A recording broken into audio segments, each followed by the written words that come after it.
Salutary reminder.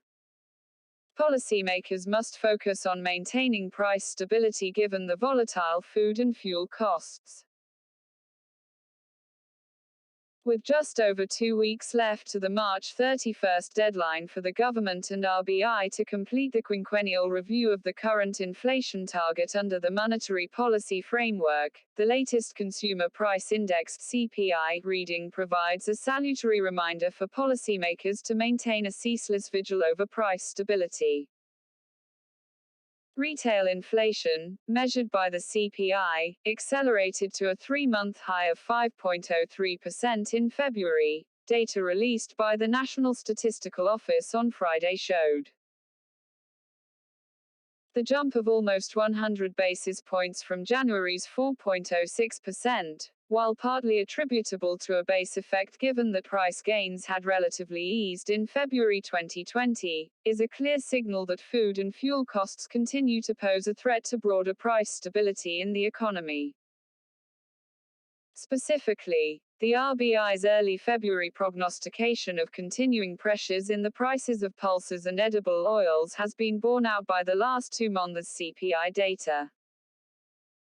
Inflation of both essential food products has persisted in the double digits during the period, and in the case of the latter, accelerated disconcertingly to 20.8% last month. Price gains with respect to 2 other key sources of protein, meat and fish and eggs, also remain stuck above 11%.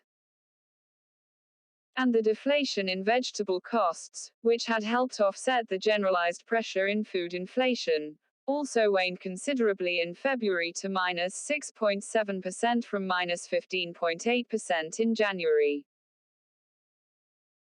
The upshot was that food and beverages as a combined category, with a weight of 54.2% in the CPI, witnessed an almost 160 basis points quickening in inflation to 4.25% last month, from January's 2.67%.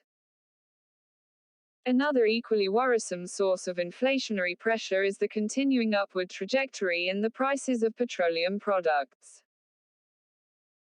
Transport and communication, which directly reflect these prices, saw inflation rocket by more than 200 basis points to 11.4% in February, from 9.3% the preceding month.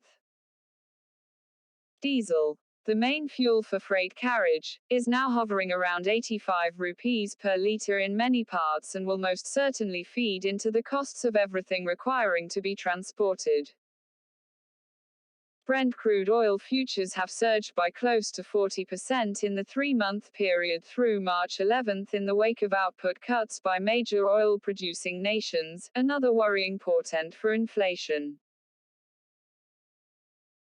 With the RBI's own researchers having so cogently laid out the case for persisting with the current flexible inflation targeting regime of ensuring that price gains stay within the 2% to 6% band in the central bank's first report on currency and finance in 8 years, policymakers must stay laser-focused on keeping price stability front and center of their fresh framework for the next quinquennium. Any effort to dilute the focus in a purported bid to prioritize growth risks putting the economy on a perilous path that may secure neither objective.